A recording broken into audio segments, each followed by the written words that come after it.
I built a 29 kilowatt, 80 volt Surron beast from scratch from the bare frame up. Yes, it took 3 months, and yes, some parts of the build were difficult and frustrating, but it came out like this. Look at this fucking seasons, I'm prison like hell. Tripping in money, I hope, calling me rain. What's the matter, then you broke like hell. Look at me, spinning cash you never had. Look at this fucking seasons, I'm prison like hell. Tripping in money, I hope, calling me rain.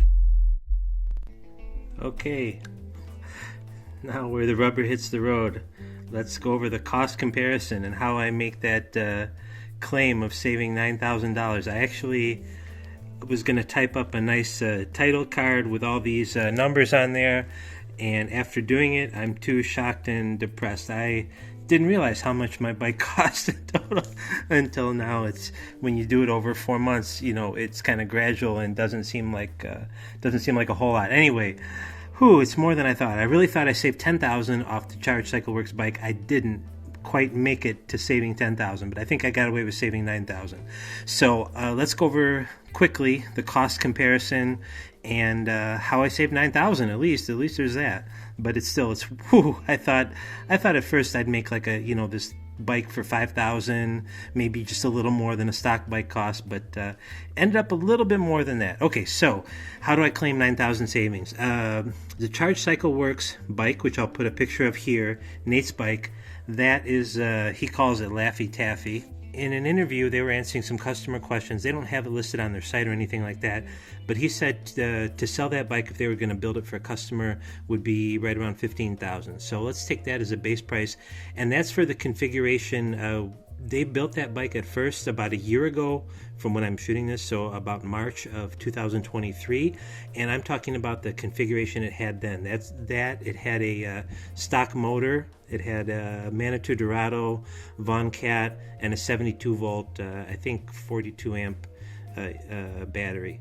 So I'm taking that configuration. He's upgraded it since then. So anyway, $15,000 for the bike as it sat in that video with the photos here. To make it a fair comparison with mine, I'm going to add a couple things that mine has, most notably the KORS. At the time, a year ago, well, that was kind of state of the art at that time, it was $1149. And figuring 80 volt battery over 72, I'm adding about 200, maybe it should be more than that, but anyway, so let's get a baseline Nate's bike. If you're going to compare it with mine, that puts you right around $16,349. Okay, so let's go over the cost of mine. There's, not to give away everything, but, and again, sorry, this isn't real neat, but I'm too in shock to type this all out. I didn't realize it cost that much. Need to mention, some of these prices are not going to be easy to repeat because I started ordering everything on Black Friday. Some of the things that got Black Friday sales on, and some things that got used. So I understand you can't duplicate that, replicate it, but anyway, this is what I paid, and it's possible if you do searching and find some used things and get some sales. Prices I got for the frame, this is from Ali, $833, that was on Black Friday. Swingarm I paid $260, subframe $99, so those together you're at $1192. Not bad for the basics.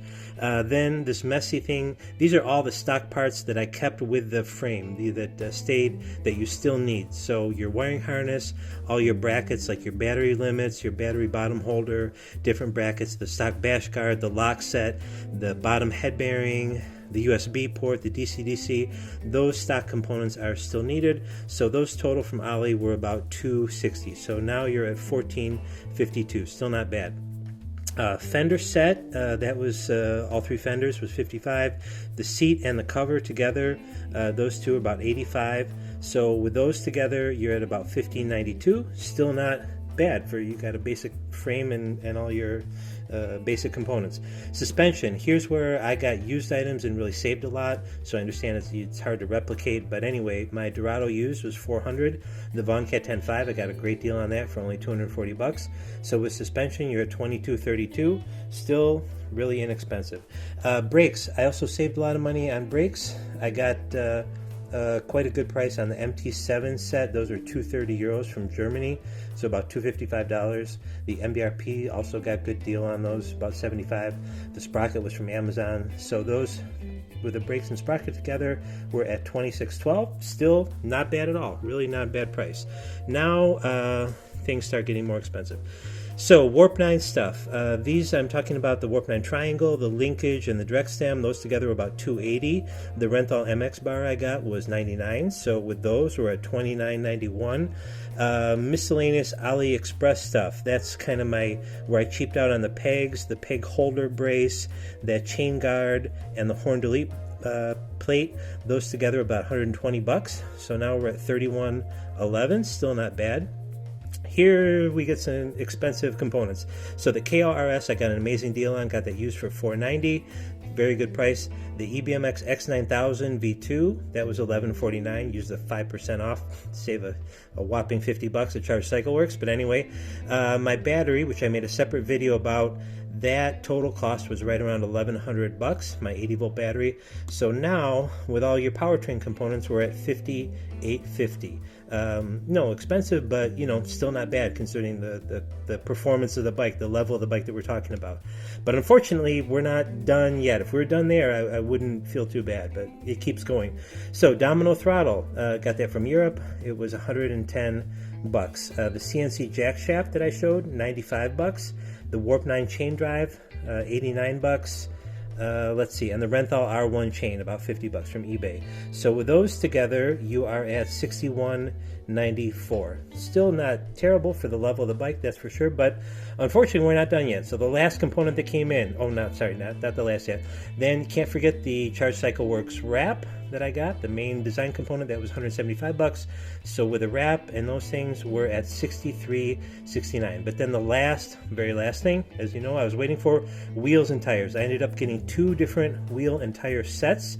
The Milk Racing ones I got on Black Friday. Those are like 580 bucks. With tires, you're at about $750.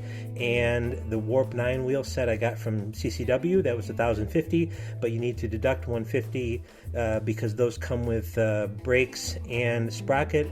So those are going to be sold. So the Warp9 really set is $900 after selling those. So the total is, with everything, almost with the Milk Racing wheels, $7,119, and with the Warp9 wheel set, $7,269. Note that this does not include the titanium bolts and axles I got, because Nate's bike didn't have that. His just had stock, so it wouldn't really be a fair comparison. But those, together were a few $100 bucks. So anyway, Nate's, what do we say, $16,349, and my total, like I said, with the Warp9, $71.19, $72.69. So with either way you look at it with the wheels, you're right about $9,000 less. I was really hoping to say I saved $10,000, and I thought I was going to get in under $6,000 for my build until I actually tallied the total. But as every Surron owner knows, it's a labor of love. The upgrading process or the build process, it's expensive, it's not cheap, and still I'm happy with how it came out. And I think for the quality of the bike, the performance of the bike that I got for that price is not bad at all. So that's my cost analysis, and after realizing how much I spent, I think I need a drink. I'm going to start with the cons first. For me, by far the biggest minus, number one, is that my frame came with no VIN number, no serial number stamped on it.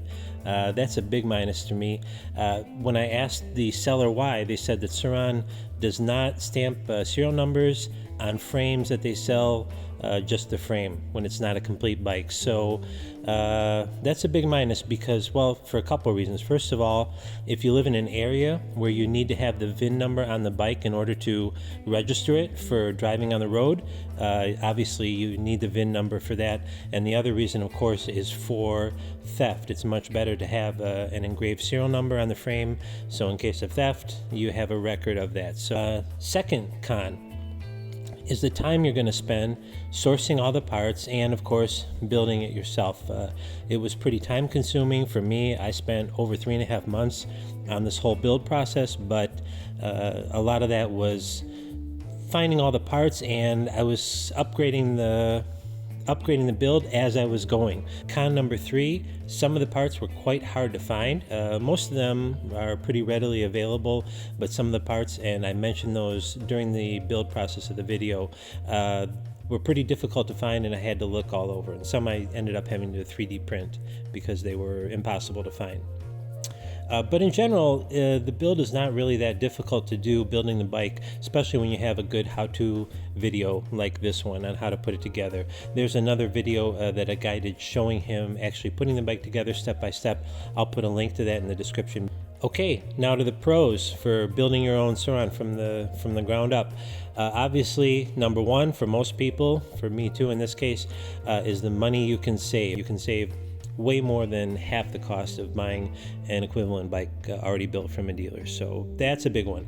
Another big one for me, number 2, is there's no wasted or duplicated parts. You don't have any, stock parts, any stock crap from the bike sitting in boxes waiting for years trying to sell, or just sitting around. If you buy a stock bike, whether it's new or used and upgraded over time, you're going to be pulling off all those stock components like the wheels and controller, battery, maybe the motor, and try to sell them. If you live in a major market like LA or somewhere, you might be able to sell those used parts, although there's not a big demand for them in general. But if you're not in a major market, it's almost impossible to sell those. So no duplicated parts, no stuff sitting around for a long time. That's, I think, a big one. Number 3 is from the get-go, you design and spec the bike exactly how you want it. So in my case, I did a lot of researched every component, controllers, motors, battery, all that stuff. After the research, I decided these are the components that I want, spec'd it, from the beginning exactly how I wanted it. So that's a big one. Another really big plus is that going through this process, you get to know your bike inside and out, just every detail, every nook and cranny. You know it like the back of your hand. So it's great when future repairs come up or future maintenance is needed. You have that knowledge and can do those things much more easily. So that's a big one. And finally, of course, when you build it yourself, and even Surronx mentions is true, and it's totally correct, you have the satisfaction of having built your own bike, of accomplished that. And there's just something about doing the build yourself, putting it all together, that is extremely satisfying, and I think increases the pride and ownership. Yes, it's great to go to the store or go on a website and slap down your card, and buy that bike and have it arrive. I love that feeling too, but there's just something about, it's like building an old hot rod. You put your time into it, a lot of your brain power and your muscle power and blood, sweat, and tears, and then that end result is really special. You really value that a lot. So there's a real, like I said, satisfaction and pride in having built it yourself. So those are the pluses. For me, the pros far outweigh the cons. That's why I built it myself. So I hope you enjoy the build video. As I was saying, why not just do like most people do and buy a stock Surron, and then slowly over time upgrade, battery, motor, wheels and tires, suspension, all that stuff. So the reason why I'm not doing it that way is because I've been building high performance e-bikes and e-stuff since 2015, all very powerful. I've been familiar with Surron for many years. In 2016, I had a Kubrick Freerider, which I wrote a review of for electricbike.com, and loved that. So I'm and I've been building high power battery packs since 2015. I've done about 15 of them, and I know myself and know that if I were to build a Surron or have a Surron, I knew that it was going to be high-end, high-powered with good quality components and very fast. And I knew that I would just, if I bought a stock one, whether it was new or used, would end up just throwing away those original components anyway, buying a lot of the same things twice. And similar to my CYCX1 Canyon build, which I'll show a photo of here, that I basically stripped down just to the frame and seat post and seat and stem were the only stock things left. I knew that would be the same thing with the Surron. Okay, before I show the actual assembly process clips, I'm going to go over the parts list briefly and just go through all the parts that I got for this build. If you're not going to be building from scratch, you can skip over this section because it's not needed, but I'll try to put links for every place that I got parts from in the description of the video here. So let's start. So obviously frame was the first thing that I got from AliExpress. Swing arm also got from AliExpress along with a swing arm bearing. The swing arm actually came with the bearing, so you don't have to buy a separate bearing. It was needed, and as I show also, the frame came with the bearings also that were in there, and the special washer that's needed as well. Domino throttle, very important for the build, so that was about 100 euros.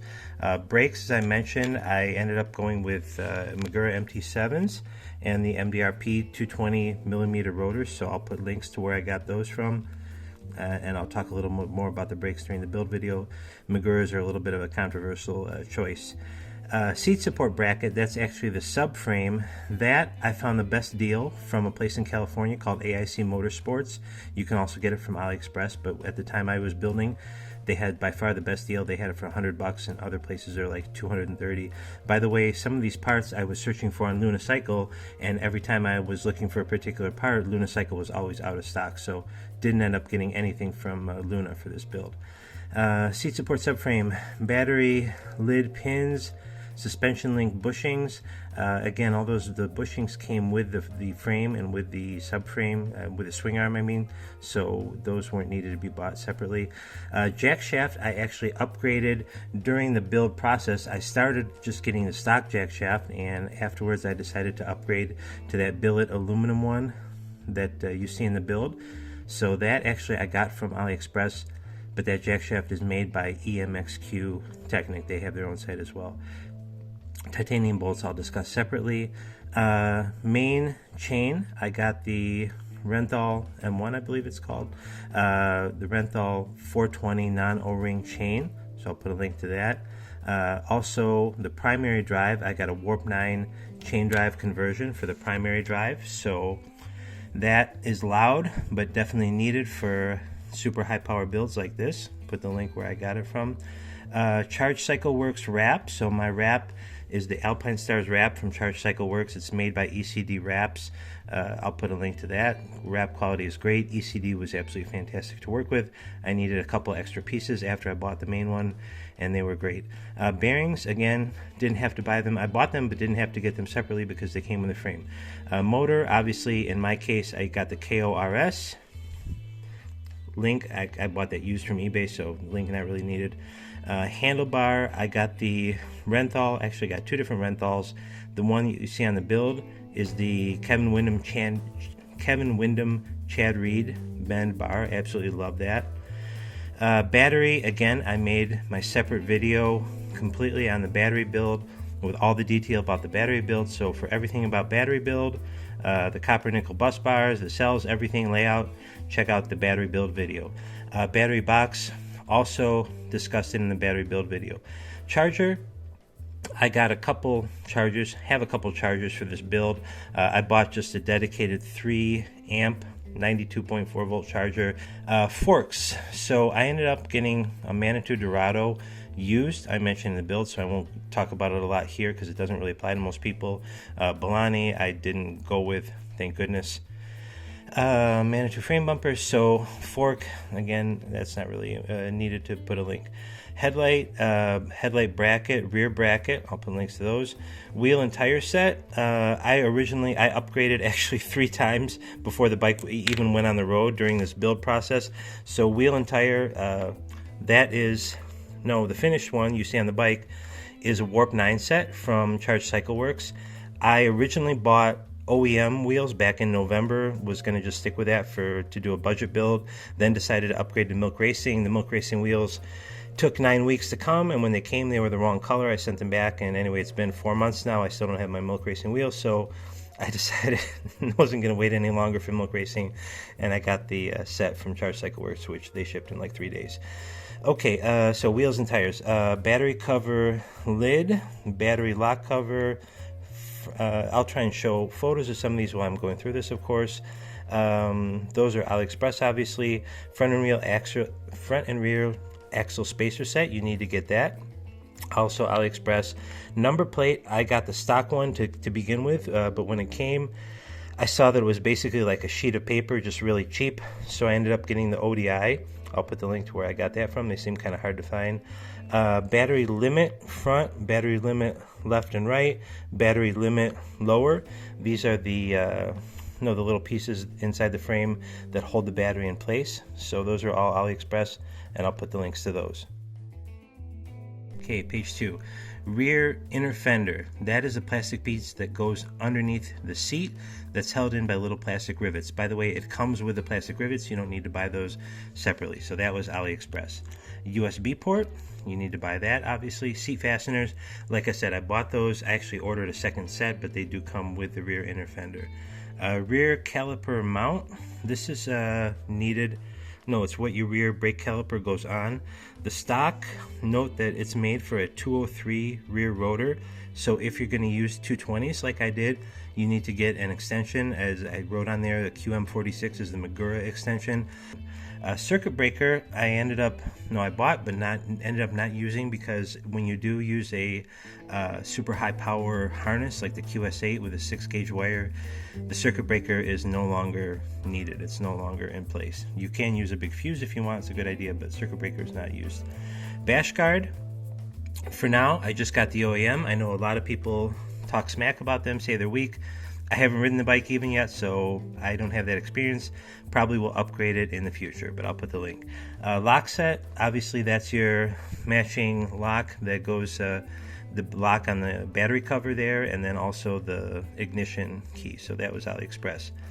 Rear axle and nut. This was another thing that I upgraded during the build process before the bike was even done. I started with OEM, then decided to get titanium. Titanium, I really like that one that I got. That was from eBay actually, so I'll put the link to those as well. Mid-drive axle bolt. So this is your Jackshaft bolt. Same situation. I bought the OEM to begin with, ended up upgrading to titanium.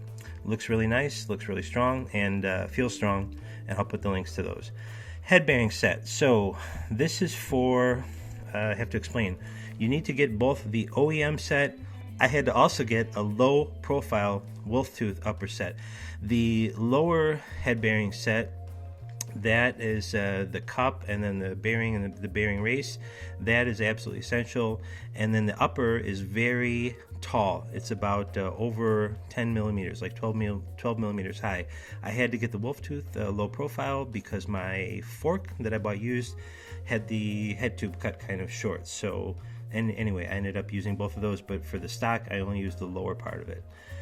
Chain adjusters. So those are your axle blocks, is another way to say it. Got just AliExpress ones. Obviously, you can get better than that. For now, I just got those. Rear fender set. Actually, this is a complete fender set. So front fender, rear fender, and the inner rear fender. Those got from AliExpress. Battery rear support plate. I'll put a picture of what that exactly is. Again, another piece that supports the battery. That was AliExpress. Battery harness. Because I built a high power, very high power pack, you have to use not the stock harness. So I ended up getting a pre-built 6 AWG wire and QS8 harness set from AliExpress. I am not really happy with the one that I got. If you watch the battery video, you'll see why. It's tinned super thin copper strands, and it's basically like more tinning than actual copper. Okay, wiring harness. So you need to, even if you're using the X9000 aftermarket controller, you still do need to get the stock Surron wiring harness. I made a separate short video that's also on this channel going over the connections on the wiring harness. That's kind of, I think I'm going to include it in the full build video too, because that's one of the more difficult things if you're building from scratch and have never done a Surron, is to know all the wiring harness connections. So I go over that, I figured them out and mark them, and I'll include them in the video here. Bolt kit and titanium bolts. So I did buy the AliExpress bolt kit, which I'll put a photo of and put a link to. That is woefully inadequate. It's missing tons of stuff, very, very incomplete. In the build, I try to explain what else you need to get. For example, the pins for the battery cover, the battery lid, not included. A bunch of stuff is not included. And during the build process, I decided to go titanium on most of my bolts. So those I have a whole separate list for, and we'll try to explain as well. Battery front bezel, that was also AliExpress. Controller bracket upper, controller bracket lower, AliExpress, except the upper part of the controller bracket. I'll show a photo of it. That for some reason was extremely hard to find. From a few parts were very difficult to find. Battery cover latch, AliExpress. Battery lower support, metal, AliExpress.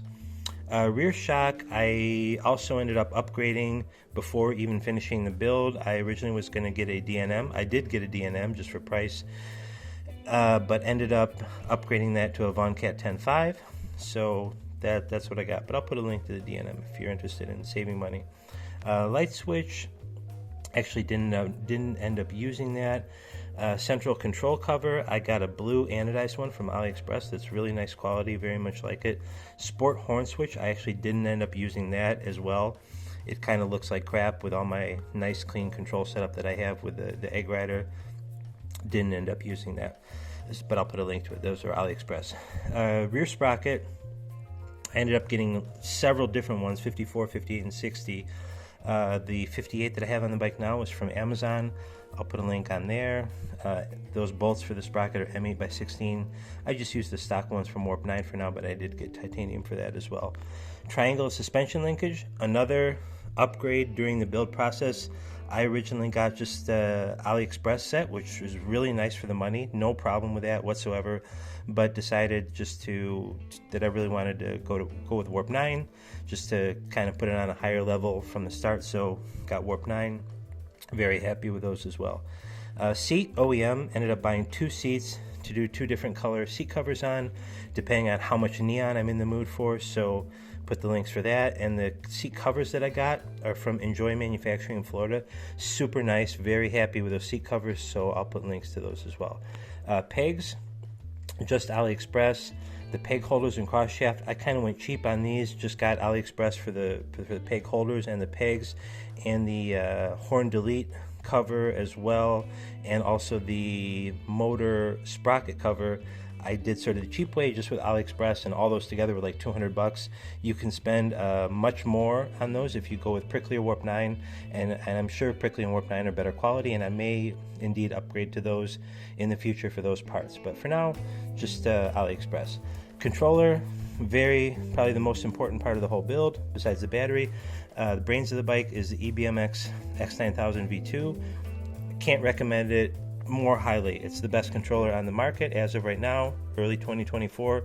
Fantastic and just great controller. It can handle 45 kilowatts plus, way more than my build needs. Great support from those guys at EBMX. So I bought that from Charge Cycle Works along with my wheels, along with Warp9. I highly recommend buying from Charge Cycle Works. They're great as well. SR OEM DC-DC. So yep, you need to also use a DC-DC, even with the X9000. Logo plate, that's the little Surron logo on the battery cover. Belt tensioner, no, these are AliExpress. About the belt tensioner, I'll put a photo of that here. That was actually one of the most difficult pieces to find. Nobody had those anywhere. I think I ended up finding one place that had them for $30. I ended up 3D printing it and don't really use it anyway as part of my belt tensioning process. But if you do want to get OEM, just keep in mind those are hard to find. So that's it for the parts list. Just really briefly about bolts, I'm just going to put this here. These are the different bolt sizes for all my titanium bolts. I'll put links to where I got titanium, but you can't like link a specific bolt because they have all different sizes. So if you're interested in the bolts, just make a screenshot of this. These are the different bolt sizes that I got, all the different bolt sizes for the titanium bolts. So not gonna go over these at length. Just if you're interested, here are the different bolt sizing needs for the disc brake rotors, the brakes. This is where I say non-drive. These are your motor mounting bolts. So these are, sorry, I kind of wrote in after. So non-drive side, those are the motor bolt size, 8x20. Drive side, 8x40, 8x45. Adjusters are those little square things. those squares. I'll put links to as many of these as I can. Oblong cam, that was a hard thing to find. Motor bushings. So these are, and then here the other miscellaneous bolts. Battery metal plate, skid plate, those are the bolts needed. The key plate screws, those are the bolts needed. Seat support subframe bolts needed.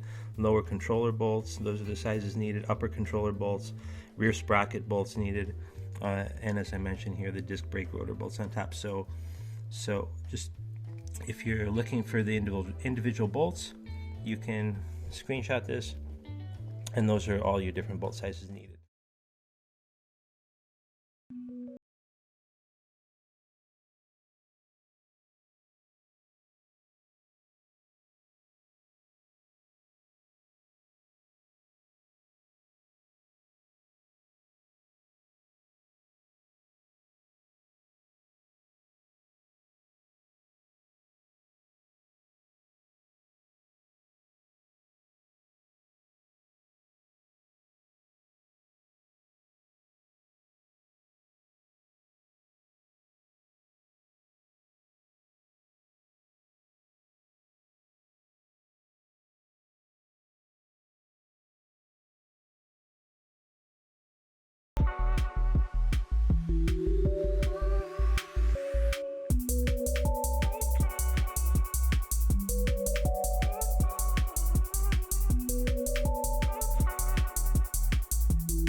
Okay, doing a quick video of the Surron wiring harness, all the connections on it. If you're doing a build from scratch, from the frame up, and you've never built a Surron before, this will be a big help to you because I'm building from scratch, from my bare frame, never had a Surron before, so didn't have the old one to take apart. And if you buy the harness, when you buy the harness, it's not labeled, so it actually was fairly difficult to figure out all these connections. Had to spend a lot of hours researching and talking with people on the forum. So here we go. These are all the connections on your, and by the way, this is of course for light B, not talking about ultra B. So we start from here. I call this the bottom section with this big boot. This is the part that goes down at the bottom of the controller by the motor here. So starting here, we have this connector, a 6-pin female. That is your hall sensor connector for the motor. Okay, this next one, which is a 3-pin male, that's your throttle connector. That I actually had wrong at first, but this is your throttle. I'm actually today going to be wiring my Domino throttle to connect to that, soldering it. This one here, which is your 4-pin female, that connects to your DC-DC. And I'll pause for 1 second, connect that. Okay, so again, that guy is DC-DC. This one, which is a 3-pin female, that's your kickstand sensor. Note, it does not have to be connected. You don't have to have a kickstand sensor. The bike will work okay without it. I need to mention here, very important nuance, I am building the bike with the EBMX X9000 version 2 controller. So I'm not using a lot of the stock controller connections, so what I'm going to talk about here is going to be related to the using with the X9000. So keep that in mind. Okay, now we're going up here. These connectors are where I call the neck of the bike, going up the frame here, closer to the steering tube. So coming out there, we've got the tilt sensor. That's this white 3-pin female. Sorry about that, moving around. That's a tilt sensor. Now these, don't worry about these question marks because they are correct, I verified. This one, your gray 2-pin female, that's the main battery in. That comes from your battery, which is going to be 60, 72, or in my case 80 volts. I noticed on some of the Surron diagrams, the wiring diagrams, I looked at all of them. It lists different color wires than I have. This harness was purchased at the end of 2023. So keep that in mind, that if you're looking at that wiring diagram, the wire colors may not match what you have, but pretty much everywhere green is ground. No, almost everywhere. These connectors there, in my case red and green, that is for the horn. So again, this is by the horn, by the neck of the bike. Now we're going up to the upper section, which is under your key plate there. Let's go first with this one. This 4-pin male that hooks up to the OEM display. That is for the OEM display. If you're using the X9000, that's not going to be used, but that's that one. This one, which is a 4-pin female, that's for this guy here, your sport horn switch. So that connects to there. So again, that's a 4-pin female for the sport horn. Up at the top here, we have headlight, which is correct. That's a 2-pin female. That's for the stock headlight, or aftermarket. And then these two guys here, if I can grab it, these two 2-pin males, those are your brake sensors. And those don't have to be used. The bike will operate okay without them. Now let's go back down here because I skipped over the controller connections. I have these 3 loomed together. So this one, which is a 8-pin female, that's controller. This big one there, which is what, a 9-pin? Yeah, female. These are controller.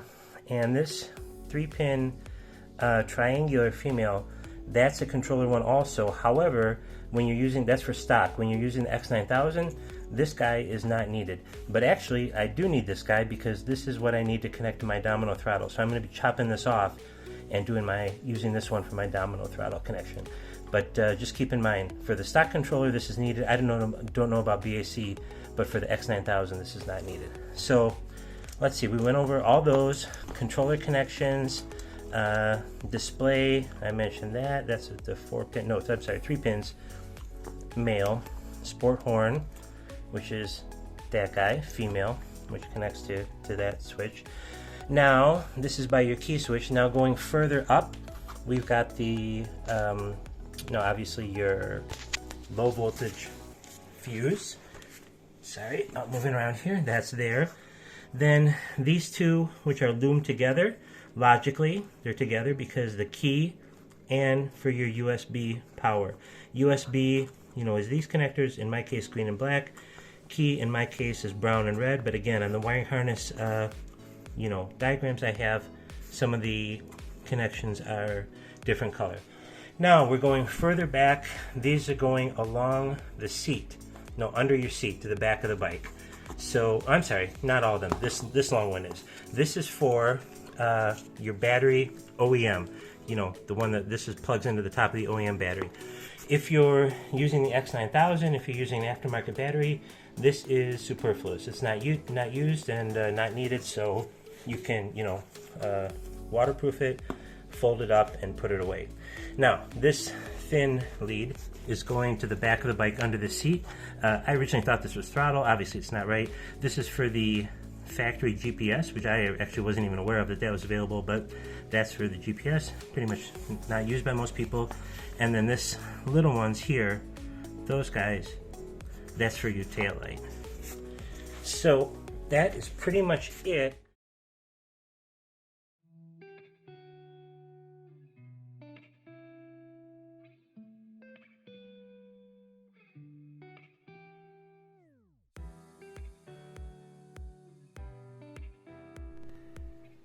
So here's a finished fork.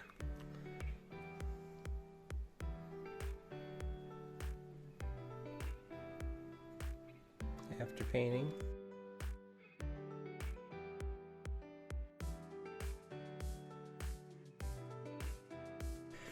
Now, also need to mention here's my Domino.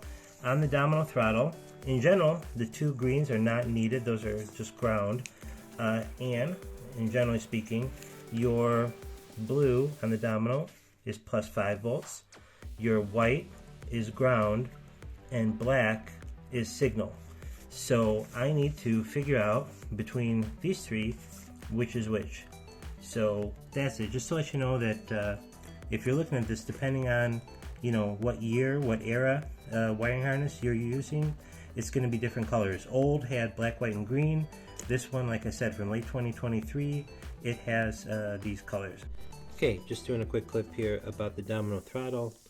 Had to do a lot of investigating, questioning about this, make sure I had it right and don't blow up the X9000. Long story short is the old harnesses, or I guess the harnesses for a long time, this is, by the way, the 3-pin female that goes to the throttle. You know, on the bike side is male, this is going to go to your throttle. So if you're looking at this 3-pin female here as a triangle with this one at the top and then these two where this little hump is on the plastic at the bottom, looks like that. The way the pin out on this works is top middle of the triangle is ground, left bottom is +5, right bottom is signal. Now on the old wiring harnesses that a lot of people had, I got my harness in December 2023. Colors are completely different. Old harness, this was black ground, red +5, green signal, which makes total sense. However, on my harness, I have purple, brown, which is white on the throttle side, but it's brown on the harness side, and a green yellow. So I have purple, brown, green, yellow. My top center is purple, left bottom is green, yellow there, and right bottom is brown. So enough components have arrived that I can actually start on assembly a bit here. Frame arrived from China. Looks great. No damage. Everything looks perfect.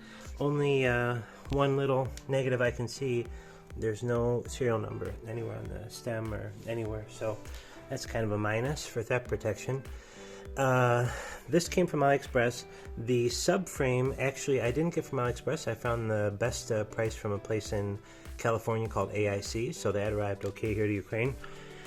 And you can see here, I'll just go over some of the components that arrived. Of course, that's the bash guard.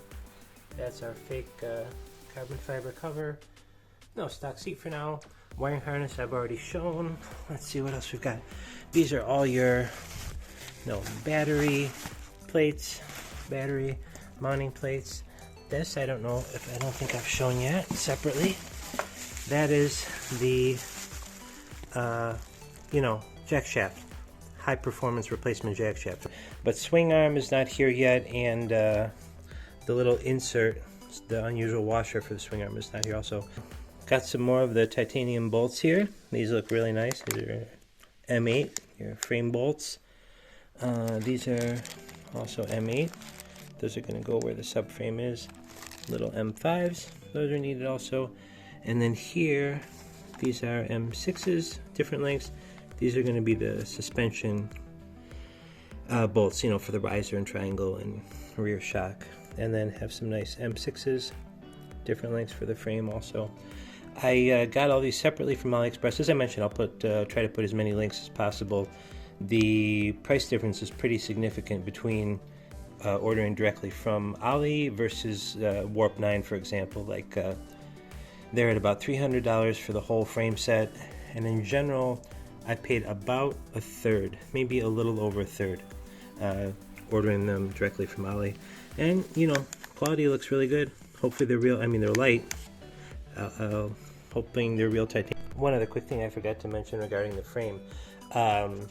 I was really seriously thinking, and I'll explain about the helmet in a sec, going to do powder coating on the frame. I mentioned I'm getting the Charge Cycle Works wrap kit for it. In the helmet came, so there's my color scheme going to be for the bike. I know it's very loud, very bright, but anyway, I think it's going to be fun and look cool. Like I said, it's basically a copy of Nate's bike from Charge Cycle Works. No, with some changes, but yes, I admit that I'm copying Nate's design. Got all the battery limit, top limit, back limit, front limit, battery tray. There's the battery support. That's the front plate that goes in front of the battery. These are the left and right limits that go on the frame. So the basic battery holding components. Just a quick note, because I've never seen anybody cover this in detail. So your metal battery plate goes in here with M6s. This is M6 by 16 underneath and inside down the bottom there. M6x10, a little hard to get to. I'm using M6x15, it's no problem. Then your plastic battery tray goes on top here. There's some flush mount screws. I have a feeling that this is going to have to change with my custom battery that I'm doing. So it goes like this. So down there at the bottom, that's where this is going to screw into. I assume it's some self-tappers. That goes on like that to the bottom plastic thing and connects to the metal battery tray with some flush head screws there. Okay, sorry about the hideous shed carpet. This isn't my apartment. I'm forced to live away from home because of terrorist invasion in Ukraine. So excuse the disgusting decor in the background. I can't help it. It's not my decorating style. Just wanted to say that. So scratch what I just said about these bolts. As you can see, this guy here actually has to go in first. Mounts to there. This is, I don't know what you call it, the holder for the lock, for the battery cover lock. Just M6x10, regular M6x10 there, M6x10 there, and it slides in behind this plastic piece. So keep that in mind, that you actually have to put this in first, hangs down under there, and then you bolt in there. And while you're doing that, you want to keep these kind of loose a little bit, because this has to be able to slide up and down a little bit in order to center on the frame holes. So, and then lastly, tighten these guys. So just keep that in mind, that this thing first slide in there, then this bolts through there.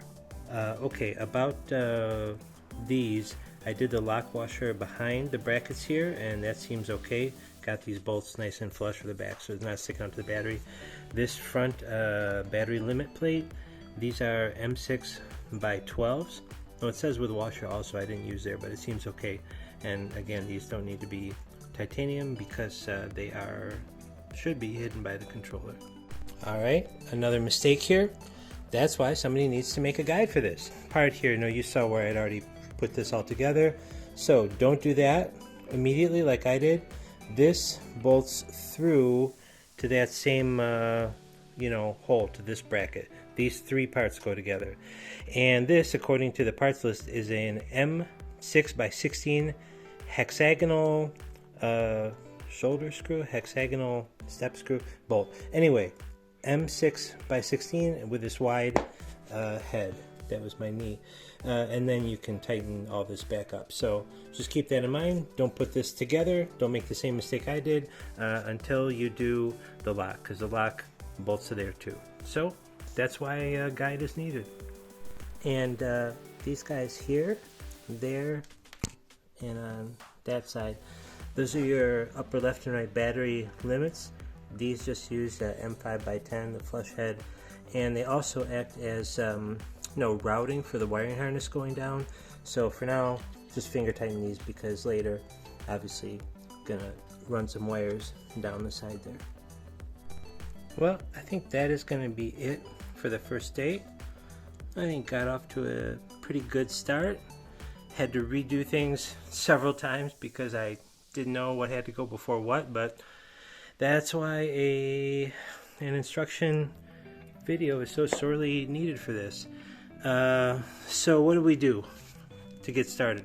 We did the subframe with the titanium bolts. That was very easy. Did the motor mounting tray, titanium, and then regular inside. And as I mentioned, it might be easier to assemble these three pieces with that together all at once at first. Did the controller lower mounting brackets, as I mentioned, with the washer that goes behind the controller, so these screws end up nice and flush. Did the battery front tray mounting, just the bottom bolts for now, and this thing also there. Did the key lock, the battery cover lock with my fake carbon fiber cover. No, for now, keep that on there. That looks actually not too bad. Key lock, what else? The side limits for the battery there. Did those. And well, that's for now about it, but off to a decent start. Show it here under a little better light. My canyon nerve in the background. Here it's a little more visible. I apologize for the disgusting tile and interior design of this apartment. As I said, it's not my design. I do beautiful house and apartment designs, but that's for other videos. Anyway, so here we are off to start, at least. Off to a good start, I'd say. One nice surprise that I just noticed about the frame, they packed with the frame the needed frame bearings there, the needle bearings for the swing arm, the collars, those go where the triangle is, the nylon washers, and most importantly, these swing arm collars. These are very rare, those guys, very hard to find, and when you can find, they're charged like $30 for a pair of them, so very cool. This was an unexpected surprise coming from the seller of the frame, and the name of the seller is called Alibaba Tech Store on AliExpress. I highly recommend them. Super helpful, great service. Installing my new ignition in my new plate, and any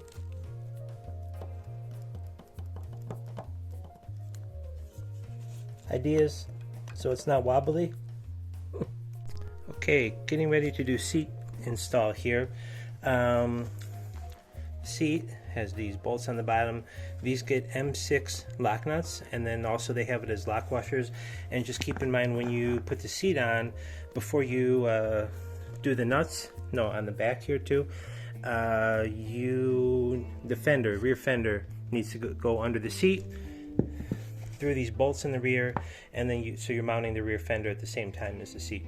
A couple of quick things I want to mention here. First of all, I had said that these AliExpress carbon covers, oh hold on, I'll grab this one too, here.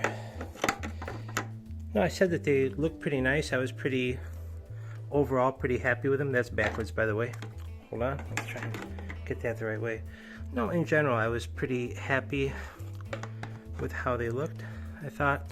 But one negative I've noticed now about this piece, the key cover, look at the hole alignment, or I should say misalignment. This hole, if you compare it to how the factory one should look, this hole looks like they left about 6 millimeters or 5 millimeters of extra space, play, but this cannot be adjusted lower. Here's how it looks from behind. M6, didn't have M6 lock washers in with my bolt kit, by the way. And then here, there's the seat. Here is your rear fender, like so. Just a quick note about seat rivets. The seat came with this style rivet. However, I bought these separately from AliExpress. I like these better because they got the little button top to reinstall. And just a note on, if you can see, to install them, the easiest way is with needle nose, and you can just get them in the hole up there and push in that way. That's kind of the easiest way to get at it. Just one thing to note there, the rivets are in. One thing to note about the bracket for the tail light, well, this is just the M4x13 self-tappers that's held in, but what I wanted to say is I got the aftermarket bracket. This is Linkage, sold on AliExpress, not the factory, replacement. And I didn't realize at the time, well, it has two sets of mounting holes, closer together and further away. Obviously that's so if you go with a larger aftermarket taillight, it mounts both. However, what I didn't realize is when you're using it with the stock light, these tabs, the larger ones, kind of hang down there, below the light. Don't really like how that looks. So, second day of progress. No, can't do that much more because all the parts are not in. Really like that AliExpress plate though, really looks nice. And no, starting to look a little bit more like a Surron. So after extensive consultation with the Surron community, this is my fix for the loose steering key, not steering, key thing. Anyway, black glue. Okay, and this is post hot glue gun. Hopefully that holds it and it's not going to go anywhere. So the DC-DC goes on like that with those two self-tappers, just like that. Pretty straightforward. And then got this guy hot glued behind the plate there. Did a big circle of hot glue, and now that fixed the problem. No more wobbling. Two items arrived today for the build that I'm very excited about. First is my front tire, Battlecross 70-119. Really like this tread pattern, and the rear is going to be super chunky. Excuse these 1973 gold brown color furniture. Again, not my apartment, not my design. And this is the 58 tooth JFG rear sprocket. Looks great. Almost forgot, we got one more thing today. The ODI number plate, all the way from the USA. I didn't realize when I started the build that the stock number plate is basically a sheet of paper. And yes, part of your Surron work involves heating and cooling in the freezer. So this was not fun and easy, as some videos showed. I did the I baked this for about 20 minutes, froze that, and unlike some other videos, it didn't just drop in. It dropped in about halfway, got stuck, tried to pound it with a hammer, got it even with the top, but it wasn't going anywhere, so I had to do the around the perimeter, hitting it about 200 times, and took about 10-15 minutes to get it in there. So that was not super fun. A couple more things arrived for the build. Peg holder and brace, grease for headset. Was on the way to get more things, and air raid alarm went off due to the terrorist state neighbor we have of Ruskies. So I had to turn around and waste time and money coming back. One thing I quickly want to mention, I'll probably mention on the main build video, but I'll say here too. Peg brace here and pegs, the red pegs I got from AliExpress, price compared to Warp9. Warp9 peg brace and pegs together is $199 plus 99, so $300 basically, $298. This peg brace I got for $40, $40.50, and pegs were $26. So $66 for pegs and brace that are almost identical, versus $300 for Warp9. Everything in general was going good until I'm trying to bolt in these, I got these special black, peg holders.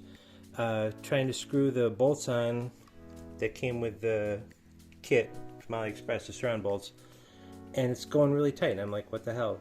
Realize these bolts are different thread pitch. So probably the bolts here, these M10s, are 1.0 thread pitch, and these peg holders are 1.5. So because of that, I was trying to thread on there and did that. So going through all the hardware I have on hand in this lovely little rental apartment, and don't have M10 nuts. I said bolt before, that was wrong, nuts. This is M10, and obviously not the same thread pitch as the nuts that came.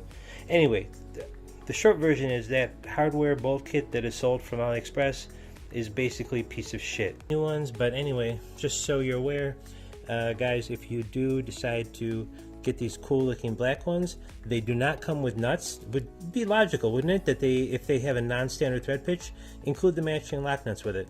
Nope, no lock nuts, just the things. And other owners reported same thing, that they tried using their nuts from the stock holders here, from the stock Surron nuts, and they do not fit. A few more parts came for the build today. AliExpress kickstand. No, looks good. Looks good, but no spring. For people building from scratch, spring is needed, so that's kind of a minus. Be aware, if you get this kickstand, no spring, you're going to have to buy it separately. Frame clips, everybody knows what those are. This is for my custom harness with the QS8. But probably the most exciting thing is, this is from eBay, rear axle, and it looks awesome. Update, this is the titanium axle I got on eBay from UPR. It looks exactly identical to the Warp9, but check it out. Warp9 costs $200. $200 for this rear axle. This on eBay I got $55.99. So $200 versus $55.99 looks to be absolutely identical. Okay, not the most interesting part of the build, but doing my grease packing bearings, I got this grease because I read good reviews about it. You can watch other videos about how to pack the bearings with grease. Very important that they're packed fully. And again, this thing was a real pain in the ass to get in. I tried the heating method, get this hot, freeze that. Didn't work. I still had to pound it manually. But anyway, got it in okay. Grease the bearing. Note I'm only doing the bottom one because the top is going to be that low profile wolf tooth bearing. So just a real brief update here. Got some miscellaneous parts from Ali today. Put the bearings in, the frame bearings. Those went in okay. You can kind of see there on the corner of that bearing. These bearings and these sleeves, very awesome, came with the frame, so didn't have to locate these separately. I did buy the more sleeves from Ali, no more collars from Ali that are needed for different spots. But anyway, put the bearing in, put the collar in here. That's one that came with the frame. I want to mention these collars though that go inside here. It'd be great if it focused. So you've got a collar in here. These are from Ali. These washers also. These are 8 by 12, no, diameter by 30 long. So 8 by 12 by 30. I'll put links there, and then I'll put the sizes of the suspension bolts too. These are 35s, and I believe these are 40 and 45. Anyway, so just doing a test fit. I actually I'm not going to be keeping these. I broke down and ordered Warp9.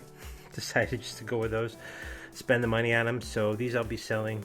Just test fitting now. Shock hasn't come yet. Also decided before the build is even done to get an upgraded shock, and gonna get the Von Cat 10.5. Just a quick shot from this angle, since I never show it from this angle. Looks pretty, looks the same.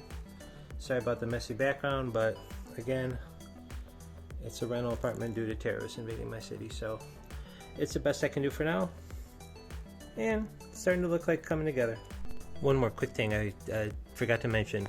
I had said before about that I got the AliExpress cheap version of the peg holders and the generic AliExpress pegs.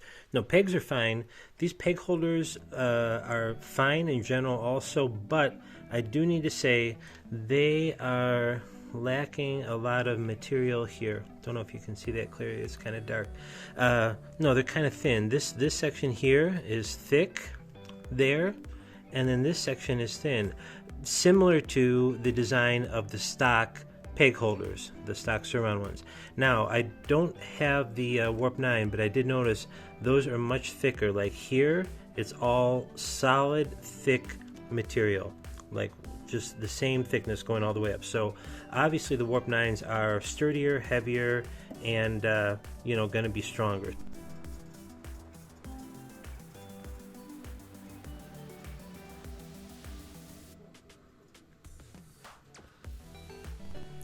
Couple little bits of progress today. Got the titanium bolts installed in the Dorado. They look really nice. I need to still get matching washers for these. I didn't get that. And all my 3D printed parts are here. This build actually has a lot of 3D printed stuff. So let's go over this. I did a while ago. You probably recognize that.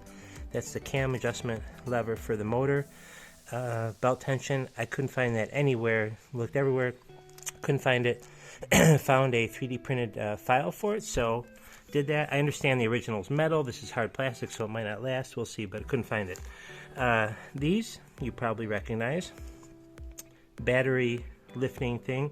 I again found this 3D printed file, I will share all my 3D printed files. I'll upload them and put a link in the video too, so if you need, you can have. This thing, also very needed. This is from my Dorado. Actually, it goes right in there, or maybe, I think more like that. Like that. And then this is your taillight holder. I also couldn't find the original one anywhere. As I mentioned, the one I got from AliExpress, it has 2 more pins going down. So there's how she looks. I think not too bad. Everything fit okay. I do need to get a longer M6 bolt for that. Got the star nut in okay. Well, got the riser kit on temporarily. Need to get some matching titanium bolts for it, for top and bottom there. Well, one of the main parts of the build has arrived. Took quite a while to get here, but there it is. That's the wrap kit from ECD Wraps and Charge Cycle Works. Looks awesome. There's just one little minus. No, it's shipped kind of without protection in a pretty compact box, and the box was cut somewhere in transit. Maybe customs opened it here. Oh, that's how she's gonna look. Very cool, except for the giant scratch. And I forgot to do this. Of course, the most important thing is, obviously, how do we match color-wise with the helmet? It's close. No, helmet's definitely brighter of that shade. The color, to be honest, on the video with Nate's bike, it looked a little brighter on the wrap. Not gonna lie.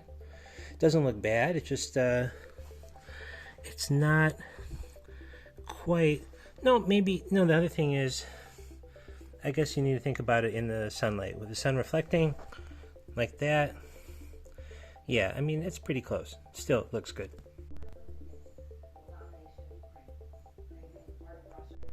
So, the muscle of the beast finally arrived. I've been waiting for this for a month and a half. Came on the slow boat from New Jersey to Ukraine, but anyway, looks absolutely beautiful. It's used, but looks like new. I got an amazing deal. So, I don't know, with how beautiful this is, I was thinking about selling it for the, to get the EBMX, but I don't know. I love how this motor looks, and I know it's absolutely great performer. And see how these two babies are gonna look together. No, I think pretty good. No, case looks really great. So little bits of progress each day. Got the shock. No, obviously got main thing. That's coming soon. I'm going to be upgrading both of these. I actually, like I said, upgraded some parts during the build process before even finishing. Just one quick note, in the midst of doing the RS install, and these washers I got from Ali, they don't fit. They're too big. I have to angle grind them down quite a bit. I got 20 by 20 by 2, I believe, which is the size that it shows, and they're too wide by a lot. So if you're buying these, you might want to get like 18mm square. Seriously, I had to grind off a lot of material to get these to fit, so very far from 20 square fitting in here. Finally got this baby screwed in, bolted in. I will say the KO bolts are perfectly positioned to match the frame, thank God for that. But yeah, both of these plates had to grind way, way, way down.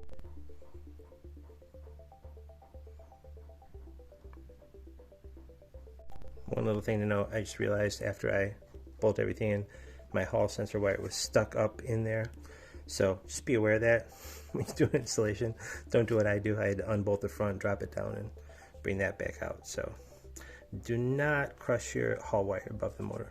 Just a quick note, I'm currently working on battery case stuff. I was trying to wrestle with the battery cases I had manufactured. They don't fit, they're too big for the bike, which is a huge bummer. But I just want to say one quick thing. When you mount the DC-DC on the bottom plate, here I actually made mine flat to fit my battery case better.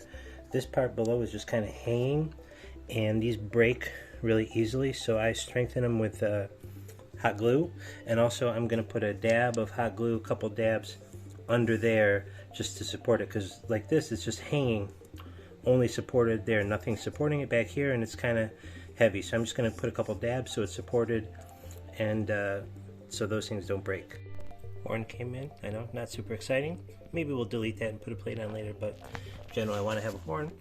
And this is how it looks finished with my, no, this is the stock battery tray. I cut off all the edges and kind of sanded it smooth there, so we'll see. And that's the DC mounted on there. Well, a few small but needed things for the build came in today. Wolftooth zero stack headset needed for my fork with a short tube. Also, these are the Manitou frame bumpers. Mine came without it. My first Warp9 thing.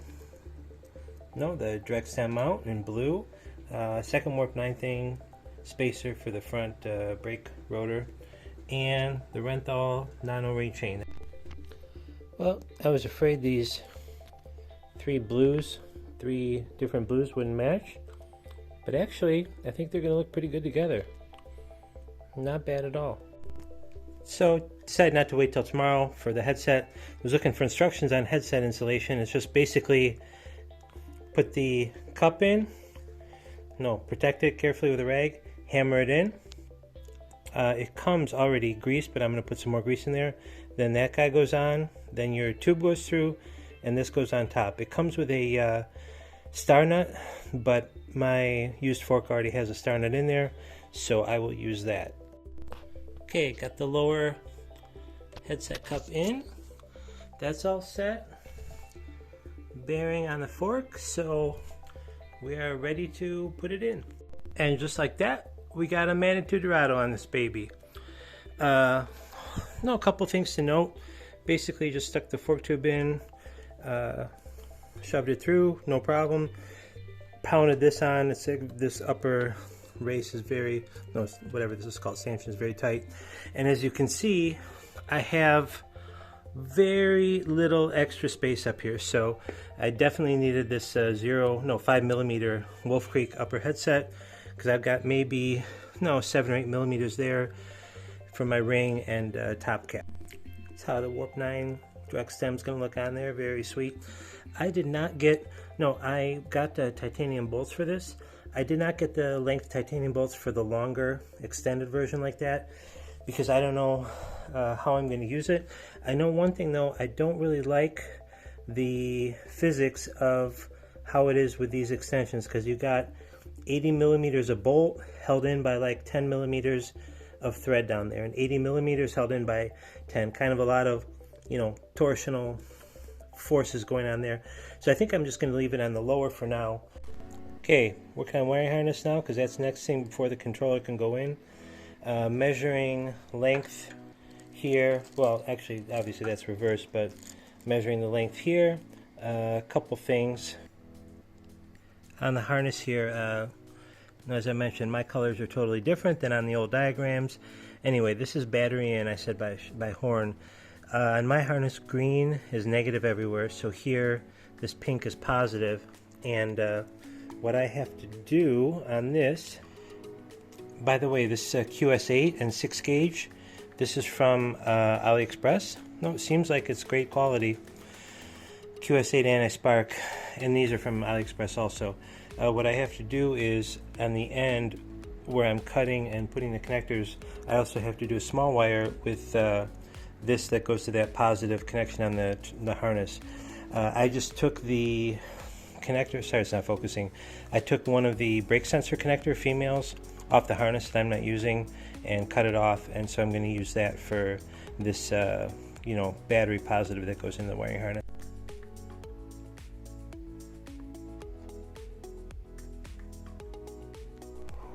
That's it. That was a pain in the ass. No, they look okay, but the problem is this 6 gauge, I got these connectors, with the diameter of the wire in mine, and the wires actually was too thick, so I had to run most of it inside crimp, and then the rest I had to try and solder on this connector, with which that soldering iron kind of difficult. Anyway, I think I got it done. Should be okay. But I think for 60 euros to avoid this headache, it's definitely worth it to buy a finished harness from the European place. So, the long step 1 for the controller is finished. That should pop right out, and you can just go ahead and set these screws back in place. So I've been fighting with this for about an hour and a half. No, watch the EBMX install video in general.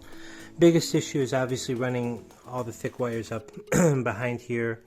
Of course, I'm not done yet, but got everything pretty much ran the correct way. Three tips that he doesn't mention I want to say. First of all, this goes to the upper mounting hole on the X9000. Make sure you do that. Second of all, on your bracket here, your controller bracket, make sure you mount it with the notch. Can't really see the notches there on the bottom. I had it upside down and I had to flip it around.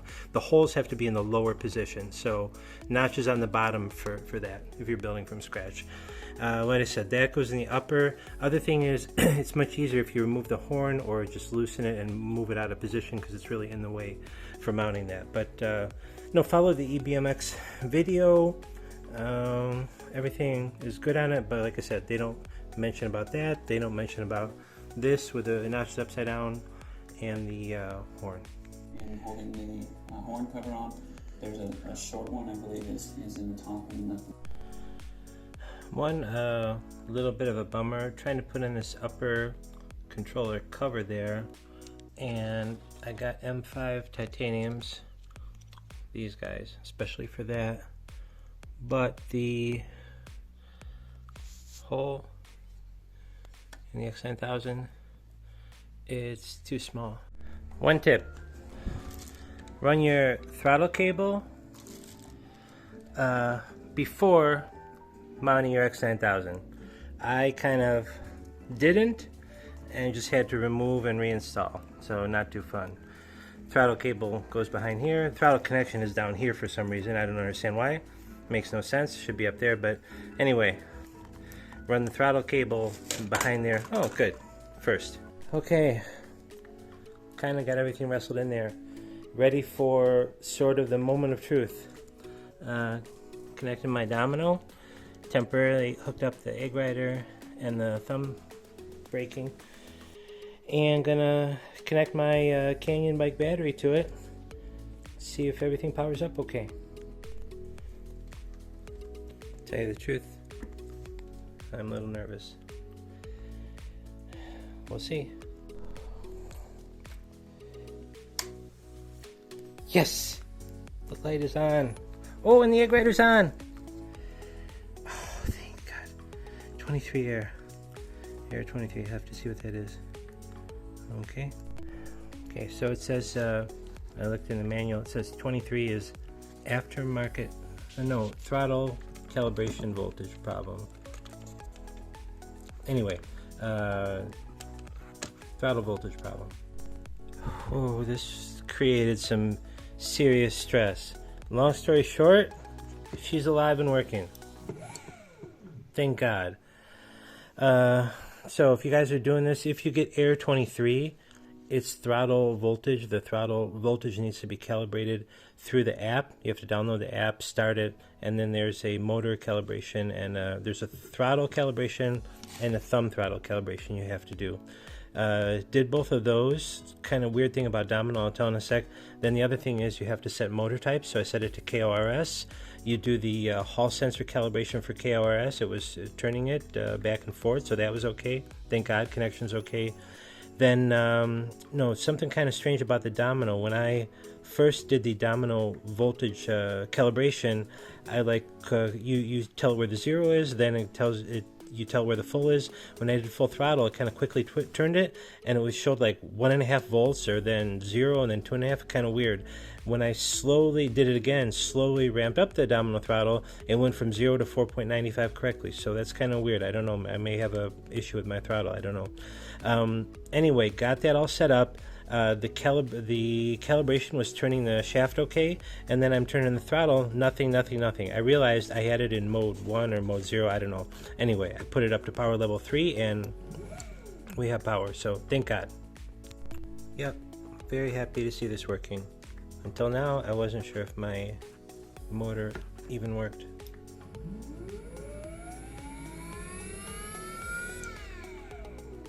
So very cool, good progress.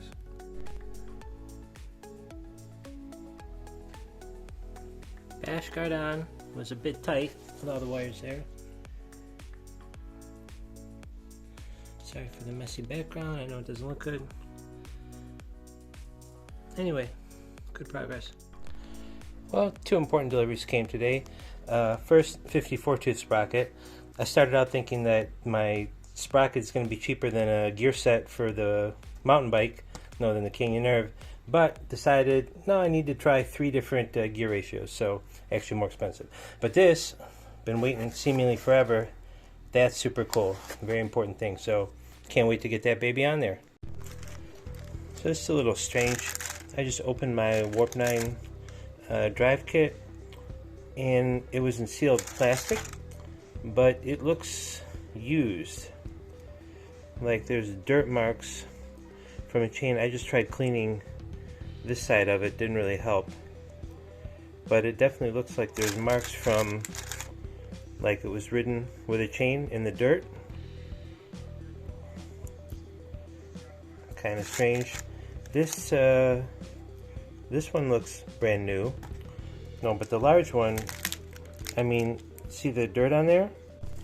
Working on my Jackshaft and chain drive. One kind of weird thing, my Warp9 chain drive, new in the box.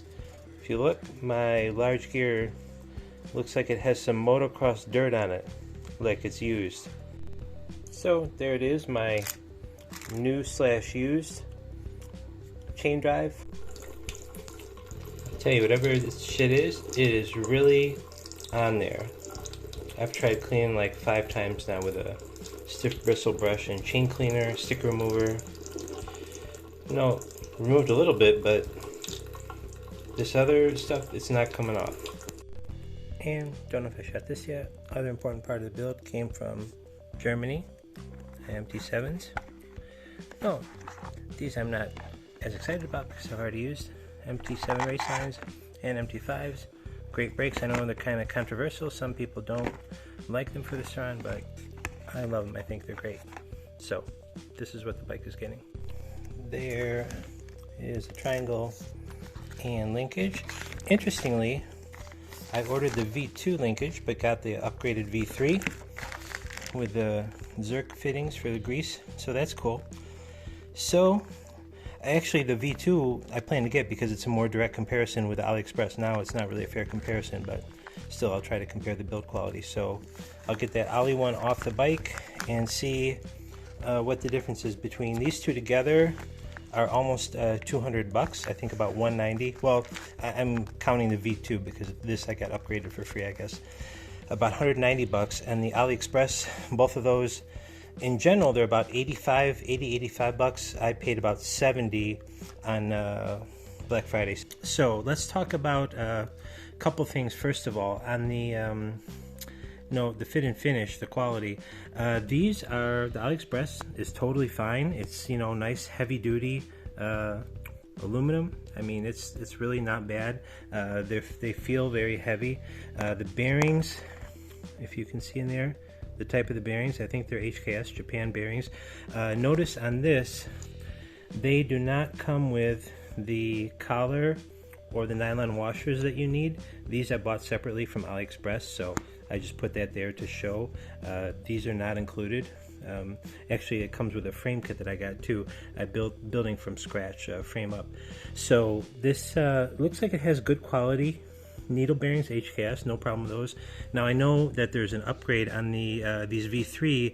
They have a new sealed bearing, and they don't require the separate collar, which is cool. I know the V2 have needle bearings also similar to that, so I think the bearings are okay. No, I don't have a scale to weigh, but by feel, this is definitely heavier, much heavier. I wish I had a gram scale, but this feels significantly heavier. No, probably because there's more material and it's thicker, so that's one interesting comparison. On the linkage, quite similar, but I'd say the Warp9 feels a little heavier. Sorry, I don't have a gram scale, guys. But anyway, one thing to mention about the triangles, of course, the AliExpress doesn't come with the screws you need. I got titanium But you do again need to get the right collar and washer separately if you don't have them already from an existing bike, if you're building from frame up from scratch. One nice thing about the Warp9, they come with these cool screws which have an integrated washer and inner washer. They also come with a blue Loctite, so that's a nice feature. What else to say? And they come with the Zerk fittings for grease, which is really cool. But again, I can't really compare the V3 because I was planning on, had ordered the V2. So, you know, in short, what to say? I can't speak to strength because I haven't tested both of them. The quality on the AliExpress really looks fine. I mean, I see no issues. That scratch I did by accident. I mean, really, the anodizing, everything, the machining looks great. The tolerances are good. They fits perfect on the shock. But the Warp9, obviously, I think is on another level as far as the quality, the finish on it, the design there. It's just, you know, these are very high quality looking pieces, very nice pieces. Also, the Warp9 comes with the washer on that side.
So, yep, I did wake up at 3:30 a.m.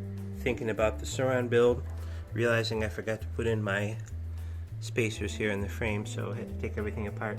Anyway, got that done. Just beware, if you do your own Surron build, you're going to be thinking about it a lot. But this stuff does look really nice. Anyway, I think today's project is going to be the wrap, starting on the wrap. I know it seems early, generally you do that as the very last step, but I'm waiting on a couple more parts to continue the build, most notably the wheels. Those are notable by their absence. It's been 2 months, hopefully they'll be soon, and the bars. The reason about the wrap, besides that I can do it now, is I need to kind of decide on two things. I got 2 different bars and 2 different seat covers. Bars, I got Renthal Fat Bar Black and Renthal MX bars, Wyndham in blue, so I need to decide with the wrap which color bars I'm going to use.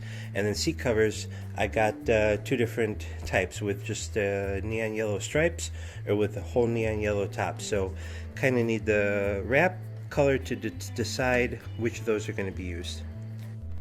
Starting. No, wrap fits pretty good, pretty exact, pretty easy to work with. This piece definitely was the most difficult, super complicated to do without breaking. So in general, so far good. Just one tip if you're doing the wrap, it's good to expose just like an edge of the adhesive, like cut a little slit on the back so you just have a little bit, and then work your way across. Like here, I first did the adhesive there, got it kind of lined up, then removed a little bit of the backing there, kind of worked these sections on there, and you see here I still have the backing there. So if you remove all the backing at once, it's easy for it to just touch and get stuck there, and then you got to pull it off to reposition. So if possible, better to leave the backing on everywhere and just remove it, you know, where you're going to start, then remove a little backing, work your way across, and remove the backing, you know, to the end.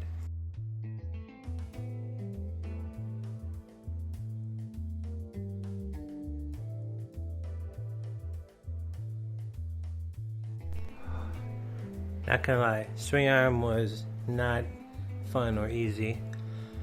No, had to reposition a couple times. Problem is, this part ended up being longer by a few millimeters than this part. Like when I had this correct, this had a hump, it was like too long. So I had to pick up, reset, pull.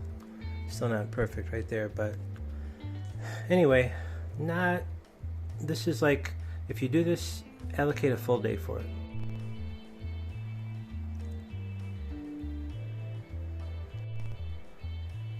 Side 2, not really any easier than side 1. So this bottom piece, definitely the biggest pain in the, you know, I'm not saying it's super hard, but because this is multi-angle, like angle, not flat, it's almost impossible to lay it down on the first time and not have to move it. I had to do a lot of adjusting. Got to do it very carefully because this is really thin there, down here super thin.